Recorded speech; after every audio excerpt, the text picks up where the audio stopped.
네, 보신 것처럼 다우지수가 22,000포인트 돌파 이후에 월가와 미국 학계에서는 그 공가와 또 지속 가능성에 대해서 논란이 가중되고 있다고 합니다. 트럼프 대통령은 미국 경제가 또 그만큼 좋은 것으로 자화자찬하는 반면에 다른 한편에서는 미국 경제 장기 침체를 또 예고하는 신호로 해석하는 시각이 있는 만큼 또 오늘 그 얘기를 또 나눠볼 텐데요. 동일한 현상을 놓고 왜 이런 상반된 해석이 나오는 것인지 이 문제에 대해서 자세히 알아보도록 하겠습니다. 도움 말씀을 위해서 한국경제신문사의 한상춘 논설위원 자리해 주셨습니다. 위원님 안녕하세요. 네, 안녕하십니까? 네, 어제 다우지수가 상승 처음으로 22,000 돌파를 하고 오늘도 또 간신히 잘 지켜냈어요. 우선 이 상황부터 정리를 해주실까요? 일단 우리 글로벌 투자 뉴스 왼쪽 상단에 이렇게 보면은 뉴욕타임스에서 다우존스 지수 22,000 가는데 가장 큰 공이 달러 약세다는 것이 좀 이따 나올 거고요.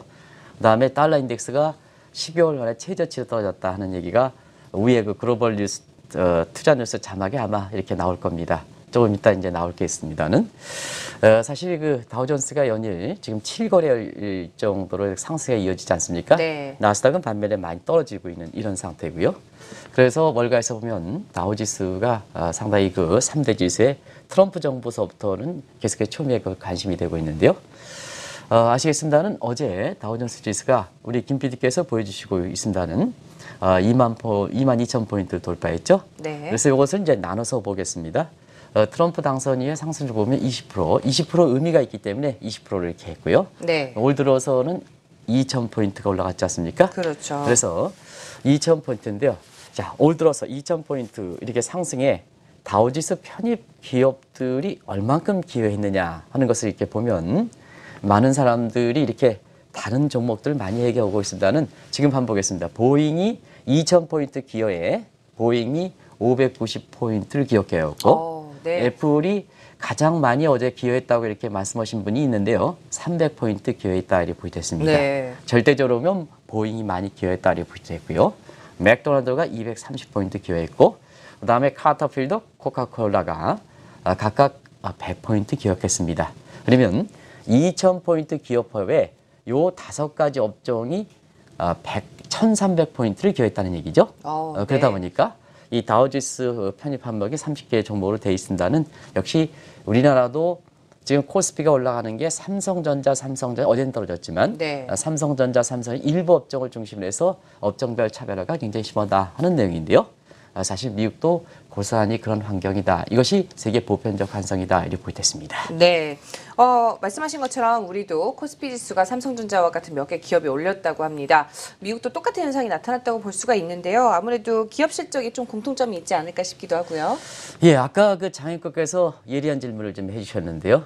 왜 카터필더 이렇게 그 기업 실적이 되느냐, 달러 약세는 문제가 없느냐 이렇게 이제 말씀하셨는데요. 이렇게 질문하시는 분이 달러 약세보다는 달러 약세도 기여하고 있지만 다른 쪽의 요인을 많이 얘기하신 것 같아요. 그런 측면에서 반박이 되는 건 아닙니다는 오늘 왜 이렇게 다우존스 지수 22,000포인트 올해 들어서 2,000포인트 기여에 미국 기업들의 실력에서 올라간 거냐 아니면 달러 약세에 따라서 해외 매출분이 기여한 거냐 요건 향후에 미국의 기업들의 실적의 견고함이라든가 그다음에 지수의 그 상승의 어떤 지속 가능성이라든가 네. 미국 경기의 건전성 이 여부에 굉장히 중요한 요인이다 이렇게 보시되어 있거든요. 그래서 여기 자막에 나오고 있습니다는 올해 상승분에 앞서 말씀드린 5대 기업이 2,000포인트 기여의 약 65%를 차지하고 있는 이런 상황이다 이렇게 보시됐습니다. 그러면 5대 기업들의 실적을 미국 내외 내수와 밖의 해외 실적과 구별해서 보겠습니다. 네. 보면 5대 기업들이 사실 그 2,000포인트 상승에 65% 이상을 기여했는데요. 미국 내부보다는 해외 실적이 60% 이상 차지한다는 얘기입니다. 자막을 좀 같이 이렇게 해서 같이 네. 공부하도록 하겠습니다. 굉장히 중요한 내용이니까. 그래서 해외 비중이 없다는 얘기입니다. 해외 비중. 네. 결과적으로 해외 실적이 가장 큰 이유는 물론 이제 다른 이렇게 그 경쟁력이라는 것은 가격 위에 경쟁력이 있고 품질과 기술과 이런 경쟁력이 있고 가격 경쟁력이 있습니다는 그중에 뉴욕타임스라든가 또 미국에서 이렇게 분석 보면 달러 약세에 따른 가격 경쟁력, 달러 약세에 따른 가격 경쟁력의 개선 요인이 크다는 얘기입니다. 네. 이 부분이 제가 지적한 게 아니고 뉴욕타임스라든가 이런 게 이렇게 나오는 미국 그렇죠. 현지의 네. 기사거든요. 그러면 자, 달러 약세 때문에 인위적으로 가격 경쟁력 개선돼서 미국 기업들 실적이 실력에 의해서 보다는, 물론 실력도 있습니다는 주 요인이 실력보다는 달러 약세에 따라서 인위적인 가격 경쟁력 개선했다는 해외 매출 증가다. 그러면 네. 실제로 한번 비율 보겠습니다. 자, 올해 들어서 다우존스 지수가 상승률로 보면 당선 이후에는 20%지만 올해 2000포인트는 11% 상승했거든요. 근데 달러 약세는 11% 공교롭게 떨어졌습니다. 그랬어요. 그러니까 오늘도 이 자막에 보면 어떠냐면 달러 인덱스가 이렇게 그 15개월 만에 최저치를 기록했다는 네. 자막이 나오고 있지 않습니까? 앞서서 또 전해드렸죠. 그래서 지금 보면 다우존스 지수뿐만 아니라 미국의 3대 기수의 상승세는 기업들 실적이 아까 어닝 서프라이즈, 이게 진짜 실력에 의해서인 거냐 아니면 인위적으로 만들어낸 거냐, 이것이 굉장히 중요하거든요. 물론 실력 부분도 있습니다는 역시 이런 추세를 볼 때에는 인위적인 가격 경쟁, 다시 말하면 달러 약세에 따라서 인위적인 가격 실적에 따른 해외 매체 실적 증가, 기업들의 실적 증가 이렇게 네. 나타났다는 얘기거든요. 그래서 인위적인 경쟁력 개선 덕분이기 때문에 결과적으로 보면 향후의 지속 가능성이라든가 이런 측면에서 상당히 논란이 지금 월가에서 일고 있다 이렇게 보여졌습니다. 네, 뭐 다우지수뿐만 아니라 3대 지수 상승의 1등 공신이 아무래도 이제 달러 약세다라고 이제 말씀을 해주셨습니다. 뭐 방송을 통해서 여러 번 누차 말씀을 드렸던 것 같아요. 네, 이 문제는 사실 올해 한 6월 이후서부터 앞으로 주식시장이라든가 기업들의 실적이라든가 경기에 있어서는 외환시장의 움직임이 주가 될 것이다. 이런 쪽을 말씀드렸습니다. 그랬죠. 그런 쪽으로 해서 준히 말씀드렸었는데요. 바로 그런 측면이 바로 나타나고 있다 이렇게 보겠습니다. 일단 외환시장 모습은 트럼프 정부 이후에 아시겠습니다는 달러 약세가 일반적 추세다 하는 것은 잘 아실 겁니다. 트럼프 정부 이후에 국일 증시하고 보호주 움직임 속에 결국 달러 약세를 지향한다. 그래서 원래는 그렇거든요. 이번 주 들어서 트럼프 대통령이 사실상 이런 점이 가미돼, 머리가 다른 쪽에서 이렇게 우수한, 이게 트럼프 대통령은 좀 장깨가 많은 사람이다. 네. 전공법보다는 다른 쪽이 많은 사람, 이런 쪽을 감안해서 그런 것이 아닌가. 아하. 나중에 이제 말씀드리겠습니다. 네. 이 트럼프 대통령이 이례적으로 보면 달러 약세에 대해서 사실 이번 주 들어서 계속해서 선호해야 된다는 얘기 했지 않습니까? 그랬죠. 그래서 미국 내에서는 어떻게 중심부의 대통령이, 또 우리나라도 그렇지만 대통령이 달러 가지고 얘기하는 게 아니거든요. 그럼요. 근데 네. 이 금기사항을 얘기했다고 해서 그 20%가 뭘 것인가 하는 측면이 오늘 이와 같은 분석에 나중에 말씀드리겠습니다. 네. 가장 그것을 염려해서 든 게 아닌가 생각하는데, 어찌됐든 트럼프 정부에서는 국익 보호주의, 그다음에 달러 약세를 지향하다 보니까 실제로 누누이 말씀드린 달러는 굉장히 인덱스로 많이 떨어졌다 이렇게 보겠습니다. 그래서 작년 말에 103에서 지금은 91에 때 15개월 만에 최저치까지 떨어지는 이러한 상황인데요. 한번 특징을 보겠습니다. 7월 중순 이후에, 자, 달러가 추세적으로 약세지만 네. 7월 중순 이후에는 자, 임계선을 떨어뜨리는, 임계선을 붕괴하는 속도가 빨라진다고 말씀드렸지 않습니까? 네, 그랬죠. 그래서 7월 중순에 달러 인덱스의 2차 임계선이 1차 임계선은 100이고 2차 임계선은 95인데 95를 떨어진 지 사실 뭐냐, 2주 만에 2주도 안 됐죠. 93 네. 레벨대가 떨어져서 92 레벨에서 15개월 만에 최저치를 됐지 않습니까? 네. 그럼 요걸 이제 다른 각도로 보겠습니다. 주요 교역국가 이렇게 보면, 자, 미 달러가 약세가, 자, 세계 모든 국가 중에서 어떤 국가와 더 특별히 약세를 보이느냐 하는 것이 우리가 보면 미국의 수출 지역인 유럽 지역이 전통적인 지역이고 한국과 중국은 동아시아 수출 국가거든요. 네. 그래서 모든 통화에 대해서 달러 약세를 보이지만 미국의 전통적인 수출 국가인 유럽과 그다음에 동아시아국가, 한국과 중국을 포함한 동아시아 국가 대비해서 미 달러가 약세를 보인다. 네. 이게 있거든요. 결과적으로 보면 이 주요 소출 기업에 대해서 달러 약세를 보이다 보니까 결과적으로 이것이 그 기업들의 해외 경쟁력을 강화시키면서 달러 약세가 경기에서 결과적으로 실적 증대로 나타난 것이 아닌가 이렇게 보고요. 네. 이런 것이 지금 뭐냐, 트럼프 정부 대통령에 대해서 뉴욕타임스라든가 또 미국에서 보면 미국 경제 건전치 못하다, 증시의 거품이라든가 이런 측면에서 해석하는 시각이 나를 보이겠습니다. 네. 또 지금 탄핵 궁지에 몰리고 있는 트럼프 대통령, 또 미국 경제 그만큼 좋다고 또 자화자찬하고 있잖아요. 근데 사실상 뭐 월가라든지 학계의 이제 시선, 뭐 시각이라고 할까요? 좀 더 안 좋게 보고 있는 걸로 나오더라고요. 예, 상당히 안 좋게 보죠. 네. 왜냐, 달러 실력이 아니라 달러 약세에 따라서 달러 약세가 해외 기업 실적의 전체 기업 실적의 60%를 해외 실적에서 기여된다면 미국의 증시라든가 미국의 그 경기에 대해서는 안 좋게 볼 수밖에 없죠. 왜냐? 그렇겠네요. 네. 달러 약세라는 것은 대표적인 근린 궁핍화 정책이거든요. 네. 그래서 특히 중심국가의 그 인위적인 평가 절하 정책은 극단적인 보호 정책에 해당되거든요. 이게 무슨 뜻이냐 하면 사실상 미국이 달러 약세를 하면 경쟁국에서 그만큼 경쟁력을 뺏어왔다는 결론이 되죠. 되죠. 네. 뭐 잘 아시겠습니다는. 그래서 1930년대 이후로 이 자국통합 인위적인 평가 약세 정책은 가장 극단적인 보호주의다. 네. 실력에서 된 게 아니다 하는 얘기하는 거거든요.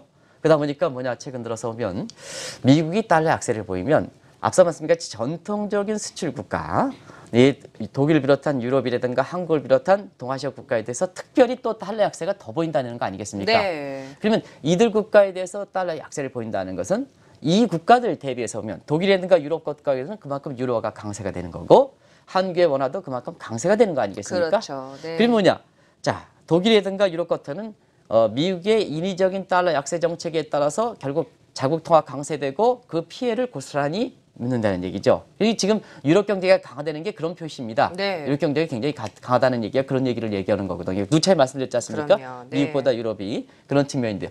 그러한 미국의 경쟁력을 전가시키는 그래 속에서도 유럽 경제가 이나마 이렇게 회복되는 것은 굉장히 건전하다 이렇게 보시면 되거든요. 예를 들어서 달러 약세가 이렇게 되지 않고 네. 공정한 상태가 이렇게 됐다 그래 보면 유럽 경쟁력은 지금보다도 더 월등히 경기가 회복됐다 안 했다. 회복됐다는 얘기 되겠죠. 그렇겠죠. 그래서 네. 전가시키기도 유럽 경제가 좋은데 아하. 그런 측면이기 때문에 지금 상태에서는 독일이든가 한국이 경우에 따라서는 적극적으로 달러 약세에 이제 반발하는 이유도 거기 있다 이렇게 보이고 있어요. 한국은 이제 반발하지 못하고 있지만 네, 그렇죠. 독일이든가 이런 게 이렇게 적극적으로 이렇게 반발하는 것도 그런 측면에서 이해될 수 있다 이렇게 보이고 있습니다. 네, 그러면 실제로 미국 경제는 어떤가요? 이렇게 자화자찬할 만큼 좋은 건지 어떤지 아직도 약간 반신반의하거든요. 네, 사실은 미국 경제 안 좋죠. 우리가 네. 누차에서 말씀드렸지 않습니까? 그렇죠. 착시 현상이 상당히 심했다. 네. 그래서 금리 인상에 따라서 미국 경제가 나홀로 이렇게 좋다 해서 지난 3년 동안 일부 증권사가 달러 전략해서 달러 적했는데 지금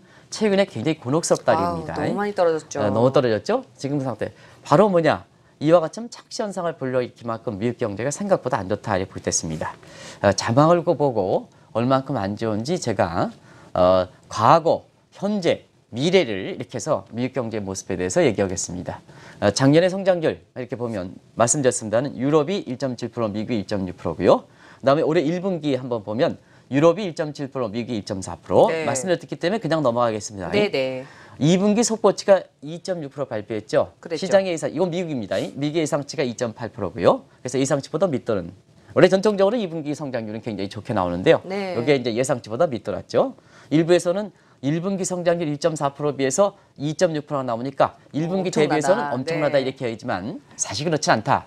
2분기는 전통적으로 베이스 이펙트라든가 이런 것 때문에 굉장히 좋게 나온다. 이렇게 이제 보시면 되겠고요. 그래서 사실 예상치에 비해서 이렇게 대비하는 시각이 더 정확한데요. 예상치가 2.6%인데 2.6% 나왔으니까 미국 경제가 예상보다 밑돌았다 이렇게 나올 수가 있겠죠. 그리고 전망을 보겠습니다. 이래서 네, 전망을 중요하죠. 보는 거거든요. 네. 왜냐하면 많은 사람이 미국의 1, 4분기 성장 1.4%인데요.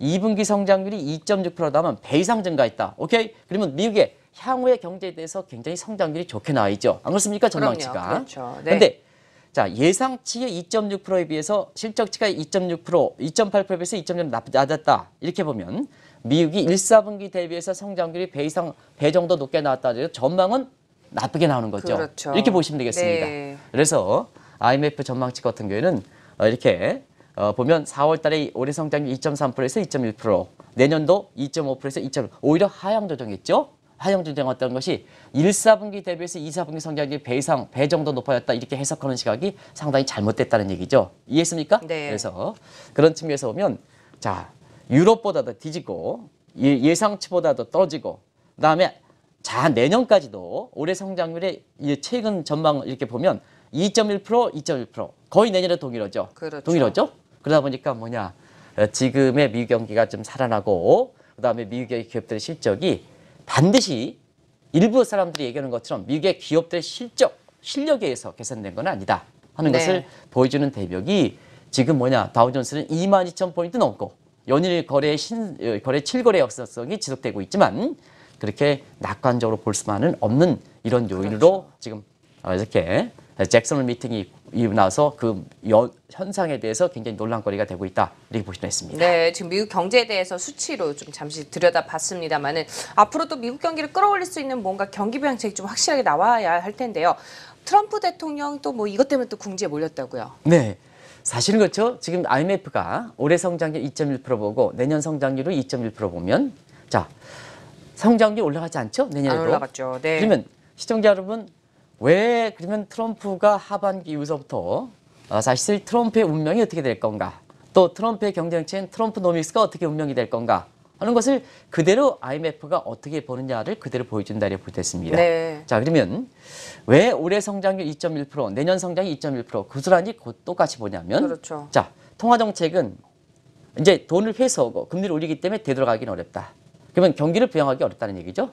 그러면 유일하게 남아 있는 것이 사실 미국의 트럼프 정부의 재정 정책인데요. 네. 이 재정 정책의 모습들이 한편으로서는 뉴딜 정책, SOC 투자하는 거고 다른 한편 텍스컷 정책이죠. 텍스 조세 감면 정책이죠. 그렇죠. 이런 정책인데요. 사실 오늘 월스트리트저널에서는요. 이게 조세 감면과 나서 뼈 아프게 한국에 대해서 얘기한 적이 있습니다. 네. 월스트리트저널 내용이 오늘 아마 그 랭킹 뉴스를 잡은 나는 이걸 잡을 거로 생각합니다. 오늘 BBC 뉴스보다는 랭킹 뉴스 월스트리트저널이든가 뉴욕타임스 얘기를 좀 잡을 겁니다. 그래서 사실 월스트리트저널에서 우리나라에 대해서 법인세를 올린다. 이게 발표했지 않습니까? 네. 근데 세계에서 보면 전부 법인세를 내리는데 어떻게 된 거냐? 한국이 이상한 나라다. 이렇게 이제 이렇게 됐거든요. 네. 그런 걸 이제 랭킹 뉴스에서 잡아주셔야 되는 게 아닌가 하는 생각이 드는데요. 어찌됐든 미국은 뭐냐? 전 세계의 세금 감면을 이렇게 주도할 만큼 텍스 컷 대폭적으로 세금 감면하는 내용을 발표했거든요. 예를 들어서 법인세 같은 경우에도 대폭 이거 한번 보시기 바랍니다. 35%에서 15% 떨어진다. 소득세도 어제 뭐 소득세 증가한다 그랬지만 우리 정부에 봤지만 39에서 33.5% 떨어진다. 이렇게 얘기하거든. 네. 예, 우리가 얘기하는 초대기업, 고소득층 이런 문제들거든요. 네. 이런 문제에 대해서 이게 우리가 대조이기 때문에 그렇거든요. 근데 문제는 이 정책이 과연 정책이 실행할 것이냐 하는 측면에서 보면 의회에 상정해야 되거든요. 누님 말씀입니다. 통화 정책은 의회에 상정하지 않아도 되는데요. 트럼프노믹스는 의회에 상정해야 되거든요. 근데 이 공화당 의원들도 같은 트럼프와 정당이라 하더라도 중간 선거를 이제 코앞에 닥치거든요. 근데 분위기 모르고 네. 그냥 트럼프만 박수를 쳤다 하면 아, 본인이 떨어지거든요. 그렇겠죠. 그래서 지금의 분위기가 같은 그 트럼프와 같은 주 집권층의 공화당 의원들이 사실 뭐냐 트럼프노믹스는 상당히 반론을 제기하고 시간이 가면 갈수록 사실상 뭐냐 이 반론하는 세력들이 굉장히 높거든요. 네. 그래서 여기 상정하기도 어렵고 상정하더라도 굉장히 축소된 규모로 되지 않겠느냐 하는 시각이거든요. 그래서 이렇게 IMF 입장에서는 이런 걸 감안해서 올해 성장률 2.1%에 이어서 내년도 2.1%로 낮게 본 것이 아닌가 이렇게 보고 있습니다. 네, 뭐 저희 이제 제목에서도 확인해봤습니다만은 다우지수 22,000 돌파가 가장 큰 기여, 1등 공식은 달러 약세다 이런 얘기가 이제 주제로 잡혔는데 사실상 올해 다우지수가 상승한 가장 큰 이유가 달러 약세다 이렇게 될 경우 뭐 유럽이 지금 유로화 강세로 인해서 증시가 좀 안 좋은 것처럼 미국 증시도 거품론이 일지 않을까요? 결국은 이제 주가가 올라가고 이것이 다우지수 지속 가능하게 상승하려면 지금 네. 이제 가장 초미의 관심이죠. 그렇죠. 우리 이제 우리 투자도 이걸 시되려면 미국 기업의 실력에 의해서 네. 이 돼야 된다는 얘기입니다. 그럼요. 달러 약세에 따른 인위적인 경쟁력 개선 효과에 의해서 사실 가격 경쟁에서 나타난다면 자 이분은 지속 가능성이 적다는 얘기거든요. 네. 자 그러다 보니까 지금 미국의 입장에서 보면 이렇게 거품론이 시간이 가면 갈수록 공감을 얻는 것도 바로 그런 측면이다 이렇게 보겠습니다. 자막에 나오고 있죠? 결과를 한번 보겠습니다. 자, 달러 약세에 따라서 해외 비중이 60% 차지한 것이 이제 5대 다우존스 2,000포인트 기여한 그 기업의 실적이라고 이렇게 본다면 네. 향후에 시청자 여러분 한번 보겠습니다. 1번 결국 이 기업들 실적이 계속해서 돼서 미국의 다우존스가 올라가려면 결국 앞으로도 달러 약세가 지속이 돼야 된다는 얘기 그렇게 되겠죠? 되죠. 지속이 네. 돼야 된다는 얘기겠죠? 그러면 만약에 이 고리가 차단됐을 때는 달러가 강세가 돌아왔을 때는 어떻게 되겠습니까? 달러 강세가 돌아왔을 때는 결과적으로 보면 미국의 해외 실적 비중이 줄어들면서 그렇겠죠. 주가가 떨어지게 되는 거죠. 네. 그래서 보니까 자 앞서 말씀드렸같이 트럼프 대통령이 자 이번 주 들어서 달러 약세가 지속되면 좋겠다 이렇게 얘기를 했지 않습니까? 그랬죠. 금기사항을 왜 깨뜨리냐 하면 지금 요 부분을 아시겠습니다. 달러 약세, 달러 강세가 돌아서면 미국 증시가 떨어지고 미국 경제가 더 떨어진다는 얘기입니다. 그러다 보니까 이런 정통적인 생각보다는 꽁수에 이게 꽁수라 그러면 한날 그 중심국가 대통령에 대해서 이렇게 얘기해서 죄송합니다. 근데 꽁수긴 네. 꽁수죠. 강자게 뭐야? 공수에 이렇게 하는 이 입장에서는 뭐냐? 이런 걸 감안해서 달러 약세는 지속돼야 되지 않느냐? 이런 쪽의 얘기가 나온 것이 월가에서 뭐냐? 이렇게 트럼프가 자화자찬하는 것보다는 네. 이런 쪽을 감안한 것이 아닌가? 이런 생각도 흘러나온다. 이렇게 보시면 되겠습니다. 네. 그런 각도에서 자 이제 뭐냐면 이렇게 달러 약세에 따라서 미국의 다우존스의 2,000포인트 기업의 약 65% 이렇게 기원 기업의 해외 매출 비중이 60%를 차지했다면 자 그게 질적으로 좋은 네. 거냐? 질적으로 좋은 거냐?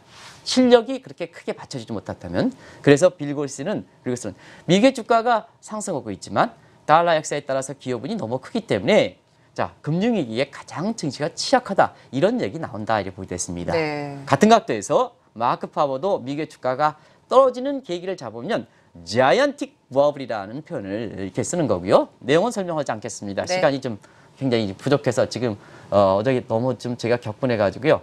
사실상 네. 많은 사람들이 증시 전문가 부동산 대책이 나오면 주식 쪽으로 자금이 유입돼서 주가가 올라갈 그렇게. 것이다 하는데요. 네. 내가 나중에 그런 부분에 대해서 매너리즘적인 분석은 좀 빼야 된다 해서 이게 정부가 뭐냐 대책을 발표해도 이게 팔리겠느냐 하는 집에서 너무 격분하다 보니까 시간이 좀 잡아먹어서 어제 좀 상당히 김 PD께 굉장히 싫은 소리 들었습니다. 오늘 제 시간 네. 맞춰드리도록 하겠습니다. 자세히 보니까 제 시간에 맞춰드릴 걸 같습니다.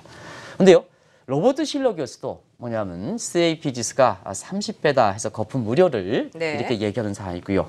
그다음에 가장 신중해야 될 시장에 있어서 가장 증시 같은 경우 주가에 가장 민감하지 않습니까?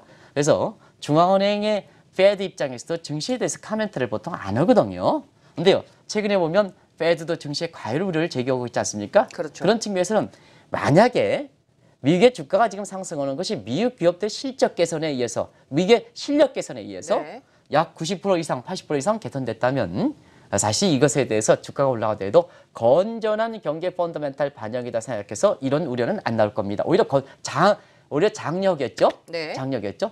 근데 이 달러 약세에 대해서 인위적인 가격 경쟁에서 이렇게 됐다면 이건 뭐냐? 지속 가능성이 적은 거거든요. 그러다 보니까 뭐냐? 증시의 거품이라든가 이런 부분을 좀 잡아주는 게 낫지 않느냐? 네. 낫지 않느냐? 그래서 부동산 부분에 대해서 우려하는 것보다는 증시 부분에 이렇게 우려했던 부분도 그런 측면이다 이렇게 보겠습니다. 전반적으로 놓고 볼 때는 오늘 왜 이런 얘기를 분석하냐면 결국 미국의 어떤 실력에 의해서 트럼프 대통령의 네. 어떤 경제정책이 잘 펴기에 의해서 이런 쪽에서 되는 것보다는 인위적인 달러 약세에 따른 경쟁력 개선을 착시 현상 네, 이런 네. 부분이 되는 부분이기 때문에 이게 지속 가느냐 하는 측면에서는 학계에 관심이 되고 있다 이렇게 보겠습니다. 그렇겠네요. 그래서 그럴까요? 미국 증시 거품 논란 조만간 또 붕괴될 것이다. 혹은 또 미국 경제도 장기 침체에 빠질 것이다. 이런 시각들도 계속해서 나오고 있거든요. 이 부분에 대해서는 어떻게 보세요? 네, 미국의 이렇게 언론은 사실 이 대목으로 굉장히 크게 장식하고 있습니다. 네. 오늘 랭킹 뉴스가 그쪽이 빠졌어요. 그래서 빠졌는데요. 사실 오늘 앞서 말씀드린 것처럼 올 들어서 미국의 다우존스 지수가 11% 올라가고 당선2위는 20% 올라가고 이렇게 이제 말씀드렸지 않습니까? 그럼 당선 이후에 미국의 다우존스가 20% 올라갔다. 20% 올라갔다는 의미에 대해서 이게 네. 기간 단축을 보거든요. 그래서 보면 오바마 정부 시절에는 다우존스 지수가 20포인트 여기 이제 가파르게 올라가는 모습을 그렇죠. 보이고 있죠. 그래서 네. 지금 52주입니다는 52주가 아니고 트럼프 당선이 작년 11월 8일이니까 그때를 기준으로 하면 18.87%가 더 올라갔을 겁니다. 20포인트 올라갈 겁니다. 네. 오늘은 딱 20포인트 올라갔을 겁니다. 당선 이후로 본다면. 그러면 자, 요게 20포인트가 트럼프 당선이 작년 11월 8일이니까 요게 183일 만에 당선됐다는 얘기입니다. 네. 달성됐다는 얘기입니다. 그러면 오바마 정부 때는 537일 만에 기록했습니다. 그러다 보니까 트럼프 입장에서는 자화자찬 하겠습니까? 안 하겠습니까? 할만하죠. 할만하죠. 네. 근데 문제는 경제 성과가 나중에 집권하면 집권할수록 안 좋은 사람일수록 출범 초기에 이게 20포인트 달성하는 게 빨랐다는 얘기입니다. 대표적으로. 네. 자, 후보 대통령이 1929년 때거든요. 그때는 다우존스가 20% 달성했을 때가 불과 63일 만에 달성했습니다. 어우, 네. 그리고 트럼프가 20% 달성한 게 183일로 그 이후에 새로운 대통령, 네. 연임이 있고요. 새로운 대통령이 있지 않습니까?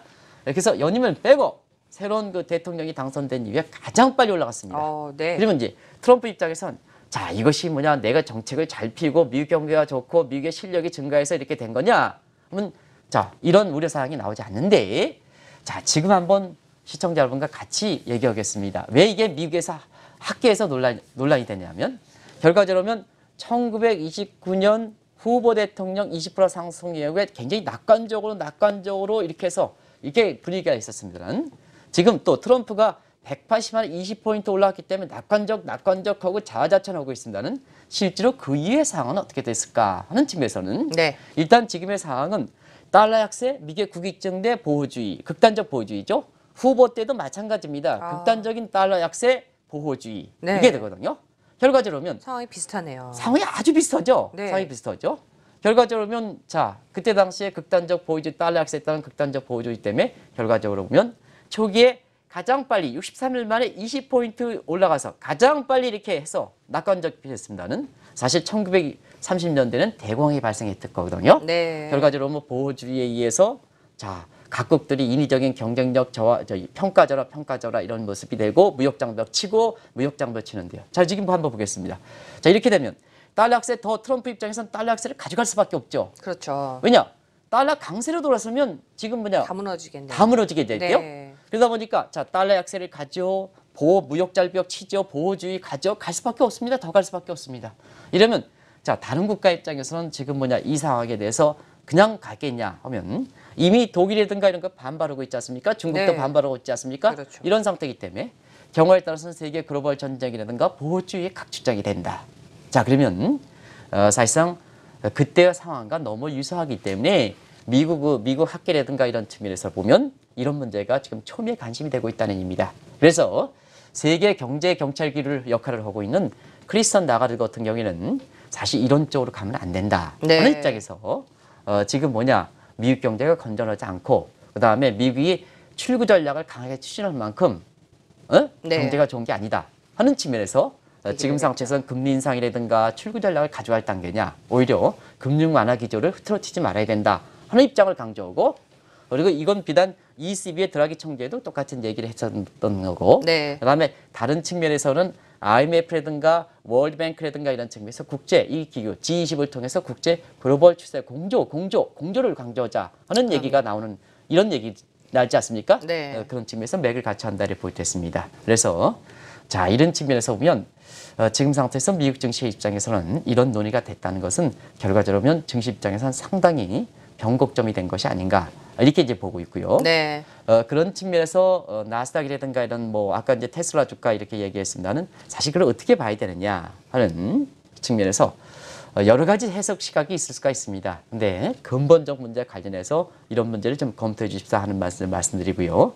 아마 우리가 그 잭슨 홀 미팅에서 있잖아요. 이제 이달리에 있지 않습니까? 있죠. 네. 잭슨 홀 미팅에서는 미국 경제가 과연 건전한가?